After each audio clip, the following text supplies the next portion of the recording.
Please subscribe my channel.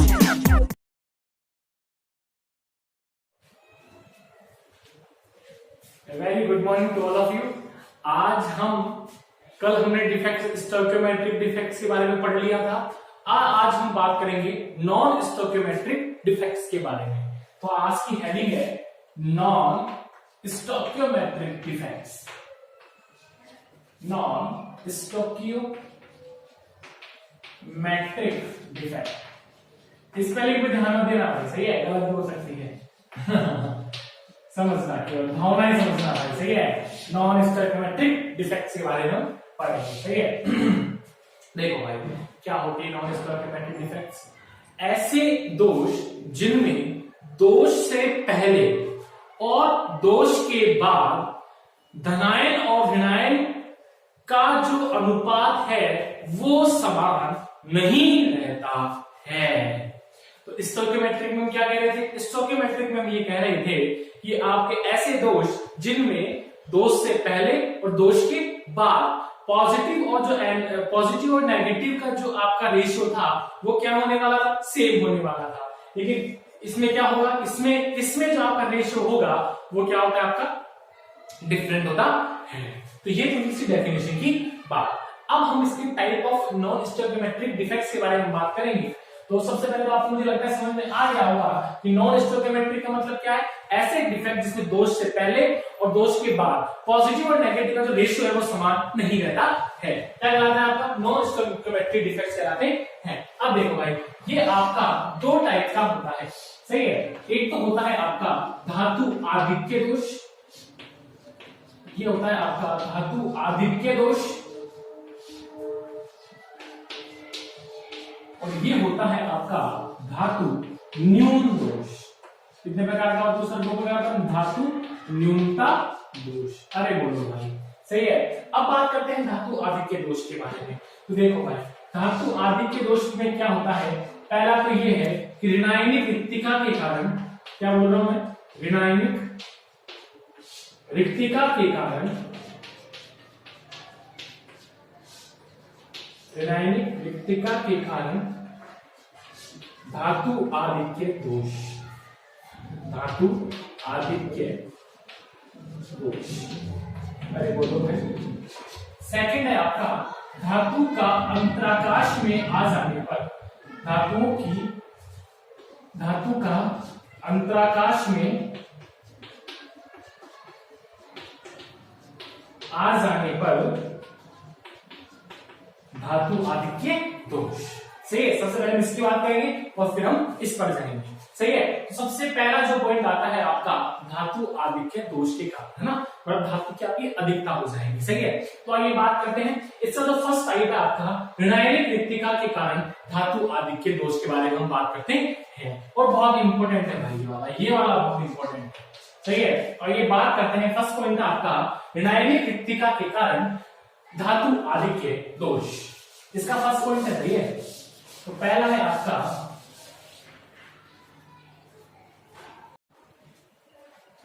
आइए, पहला धातु आधिक्य दोष जो था वो था आपका ऋणायनिक रिक्तिका के कारण धातु आधिक्य दोष। तो समझते हैं क्या होता है इसमें।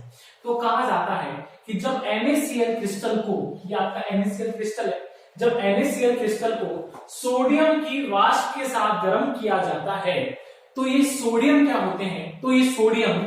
तो कुछ सोडियम NaCl की क्रिस्टल की सतह पर आ जाते हैं। क्या हुआ भाई?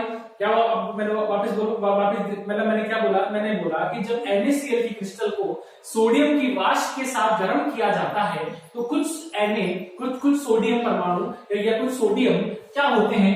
NaCl की जो क्रिस्टल की सतह पर आ जाते हैं। तो आप देख रहे होंगे कि बार बार फिर यहाँ पर जो क्रिस्टल की सतह है वहां पर क्या हो जाएगा? Na+ ज्यादा हो जाएंगे। अब भाई Na+ ज्यादा हो जाएंगे तो इस Na+ को उदासीन करने के लिए क्रिस्टल में उपस्थित क्लोराइड आयन भी क्या करते हैं? अपना स्थान छोड़कर इस क्रिस्टल की सतह पर आ जाते हैं। अरे बोलो भाई, क्या हुआ? क्रिस्टल की सतह पर आपके सोडियम प्लस बहुत ज्यादा मात्रा में होंगे। अब इसको उदासीन करने के लिए क्रिस्टल के अंदर से Cl माइनस कहां जाएगा? आपकी क्रिस्टल की सतह पर आ जाता है। अब क्रिस्टल की सतह पर आ जाने से अब इसके अंदर की न्यूक्लियोटिड गड़बड़ आ गई। अरे बोलो भाई, जब एक Cl माइनस आपका यहां आ गया तो अब अंदर विद्युत उदासीनता नहीं बनी रहेगी। तो अब उसमें क्या होगा? तो उसके लिए क्या होगा कि अब जो ये सोडियम ने अपना एक इलेक्ट्रॉन त्यागा था, वो क्या करता है? वो उस Cl माइनस के छोड़े हुए रिक्त स्थान में चला जाता है। ये देखिए भाई गया, ठीक है। तो अब जो एक्चुअली ऋणायनिक रिक्तिका थी वो किसने फिल करी? इलेक्ट्रॉन ने। अरे बोलो भाई, तो इलेक्ट्रॉन के द्वारा ऋणायनिक रिक्तिका को फिल करना, ये जो सेंटर कहलाता है क्या कहलाता है? आपका एफ केंद्र कहलाता है। यहां पर एफ एक लैटिन भाषा का शब्द है जिसे कहा जाता है फ्रेवे, जिसका मतलब होता है कलर। सही है। तो इसी इलेक्ट्रॉन के कारण, है ना, इसी इलेक्ट्रॉन के कारण NaCl क्रिस्टल का जो रंग होता है वो होता है पीला। क्या होता है आपका? पीला।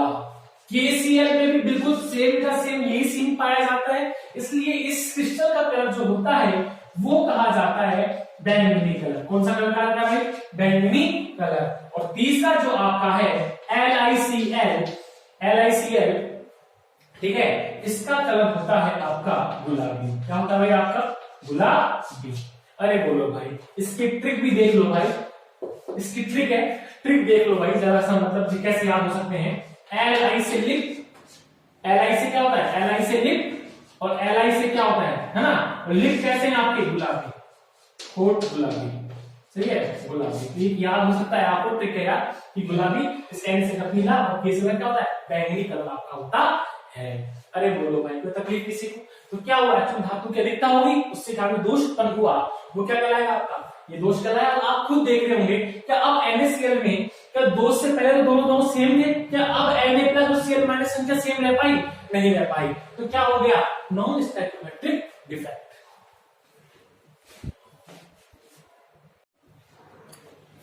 नेक्स्ट टाइप है आपका अतिरिक्त धनायन की अंतराकाश में उपस्थिति के कारण धातु आदि के दोष। बहुत इजी सा कंसेप्ट है, जरा समझना क्या है इसमें, इसको कैसे पढ़ा जाता है। देखो, इसका एग्जांपल है आपका ZnO। तो ऐसा कहा जाता है कि जब ZnO को जब गर्म करते हैं तो इसमें से आपकी ऑक्सीजन गैस बाहर निकल जाती है। क्या निकल जाएगी? आपकी ऑक्सीजन गैस आपकी बाहर निकल जाती है। अब ऑक्सीजन से, अब देखो ये कुछ इस प्रकार निकलती है, हाफ O2 प्लस आपके 2 इलेक्ट्रॉन्स छोड़कर, ठीक है, ऐसे निकलती है। अब देखो होगा क्या, जब आपने Zn को गर्म किया तो आपका Zn+2 आपका O- तो बाहर निकल गया। तो अब हुआ क्या एक्चुअली में? तो ऐसा हुआ कि आपकी क्रिस्टल में Zn+2 की जो अधिकता बहुत ज्यादा होगी और ये Zn+2 कहां आ जाते हैं? आपके क्रिस्टल जो अंतराकाश में है वहां ये Zn+2 आपके आ जाते हैं। अब इन Zn+2, अब आपने देखा कि क्रिस्टल में Zn+2 हो गए। कहने का मतलब ये है कि वहां पर अब क्या धनायन की अधिकता हो गई? बिल्कुल भाई, वहां पर Zn+2 की अधिकता हो गई, एक्सेस हो गई। तो इस Zn+2 की बढ़ी हुई सांद्रता को न्यूट्रल करने के लिए ऑक्सीजन द्वारा त्यागे गए 2 इलेक्ट्रॉन्स भी अंतराकाश में आ जाते हैं। ठीक है, इससे क्या होती है? इससे आपका वो क्रिस्टल क्या होता है? उदासीन हो जाता है। तो धातु आदि के दोष यही होता है। इसी दोष के कारण ZnO का क्रिस्टल पीले रंग का होता है। किस रंग का होता है? पीले रंग का होता है।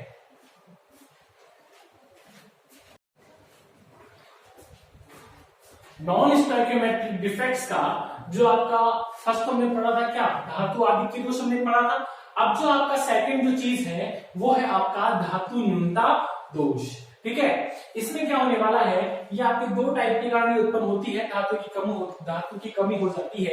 एक तो पहला कारण है कि आपका क्रिस्टल में क्या उत्पन्न हो जाए? धनायन रिक्तिकाएं उत्पन्न हो जाए।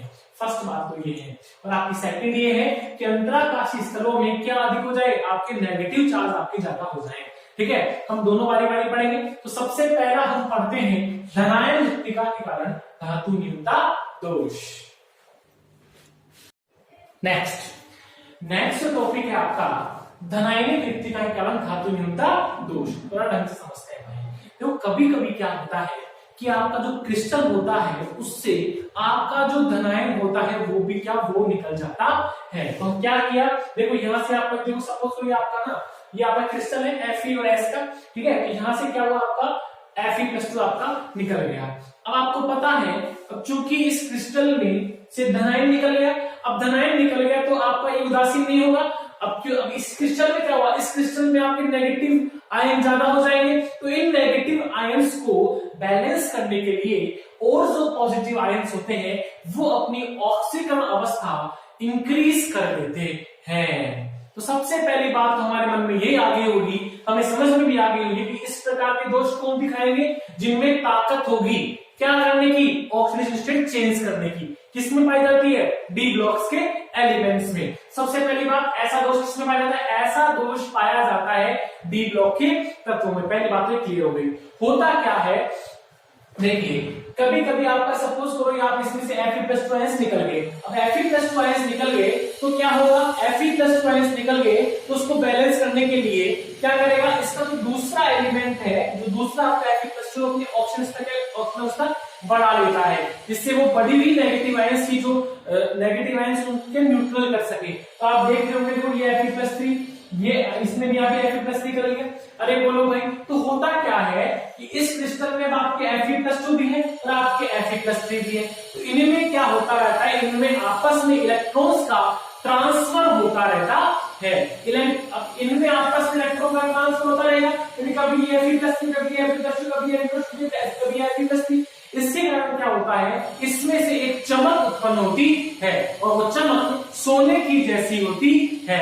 इसीलिए FeS को मूर्खों का सोना कहा जाता है। मूर्खों का सोना कहा जाता है। अरे बोलो भाई, तो तकलीफ किसी को कोई दिक्कत नहीं है। सबसे पहली बात हमें क्या थी कि इस प्रकार के दोष कितने पाए जाएंगे, इस प्रकार के दोष उनमें पाए जाएंगे जिनमें ताकत हो आएगी अपनी ऑक्सीजन स्टेट चेंज करने की। सही है, तो किस में पाई जाती है, डी ब्लॉक के एलिमेंट्स में। या अगर क्रिस्टल है सपोज करो आप इसमें जाएगा Fe+2 बाहर निकल गया तो उसको बैलेंस करने के लिए क्या होना पड़ेगा, आपकी जो तब खुद आपकी ऑक्सीजन बढ़ा लेंगे, देखो ऐसे बढ़ा ली, अब न्यूट्रल हो गया। अरे बोलो भाई, न्यूट्रल हो गया। अब इसके कारण क्या हुआ, आपस में इंटरचेंज करते हैं Fe+3। अरे बोलो भाई, इस कारण क्या हुआ, इसकी चमक उत्पन्न होती है और ये चमक कैसे होती है, सोने की जैसी होती है। इसीलिए FeS क्या कहलाता है, मूर्खों का सोना कहा जाता है। इसी प्रकार का दोष आपका FeO, निकल ऑक्साइड आदि सभी में पाया जाता है। धातु न्यूनता दोष का जो सेकंड एग्जांपल है वो है आपका अंतराकाशीय स्थलों में अतिरिक्त ऋणायन का आ जाना। अब सपोज करो आपको क्रिस्टल है, उसके अंतराकाश में क्या आ गए, उसके अंतराकाश में आपके अतिरिक्त नेगेटिव चार्ज आ गए। अब अतिरिक्त नेगेटिव चार्ज आ गए तो क्या होने वाला है, तो इस नेगेटिव चार्ज को बैलेंस करने के लिए आपका जो इसकी जो पास वाला आपका जो धनायन होगा वो अपनी ऑक्सीजन अवस्था क्या कर लेगा, इंक्रीज कर लेगा और उसको बैलेंस कर लेगा। लेकिन सामान्यतया ऐसा दोष बहुत ही सामान्य परिस्थितियों में नहीं पाया जाता है। क्योंकि ऋणायन का आकार क्या होता है, बड़ा होता है और बड़ा आकार होने के कारण ये अंतराकाशों में आ नहीं पाते।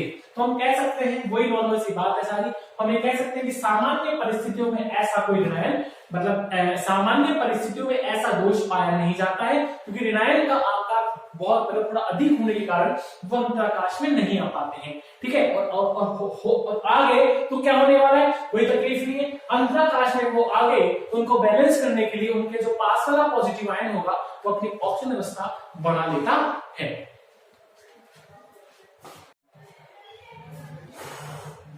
स्टोइकियोमेट्रिक और नॉन स्टोइकियोमेट्रिक डिफेक्ट्स के बाद आपका एक छोटा सा डिफेक्ट और बचता है जिसे हम इम्प्योरिटी डिफेक्ट्स कहते हैं। इसके बारे में और हमें पढ़ना है, फिर आपके डिफेक्ट सारे खत्म हो जाएंगे। ठीक है, देखो होता क्या है कि जब आपके NaCl में, जब हम NaCl में SrCl2 या बोले तो CdCl2 मिश्रित करते हैं, CdCl2 मिश्रित करते हैं, तो क्या होता है कि जब इसका क्रिस्टल बनता है तो आप देख रहे होंगे चूंकि Sr पे क्या है, +2 है।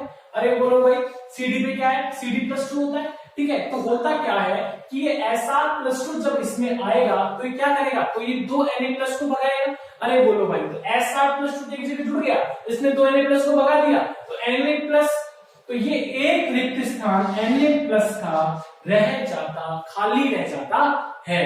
तो इस वॉइड्स के कारण क्या होती है, इसमें क्या होती है, इसमें त्रुटि उत्पन्न होती है। आई बात समझ में? तो देखो ये चीज किसमें पाई जाती है, ये पाई जाती है आपकी AgCl प्लस SrCl2, सही है, AgCl प्लस CdCl2। होना कुछ नहीं है भाई, कुछ नहीं होगा। जब आप AgCl में SrCl2 मिलाओगे तो जब इसका जब क्रिस्टल बनेगा तो देखो Sr+2 यदि आएगा क्रिस्टल में तो ये दो Ag को बाहर भगाएगा। अरे बोलो भाई, तो Sr+2 केवल एक ही स्थान घेरेगा, तो Ag का एक स्थान क्या रहेगा, खाली रह जाएगा। अरे बोलो भाई, तो इस दोष को क्या कहते हैं हम, अशुद्धि दोष कहा जाता है। आपके डिफेक्ट सारे खत्म, फिनिश। अब हम पढ़ेंगे थोड़ी देर, मतलब नेक्स्ट सेशन में पढ़ेंगे हम ठोसों के विद्युतीय गुण और उसके चुंबकीय गुण। Thank you and stay home and बहुत स्वस्थ रहो, be healthy and stay home, stay safe.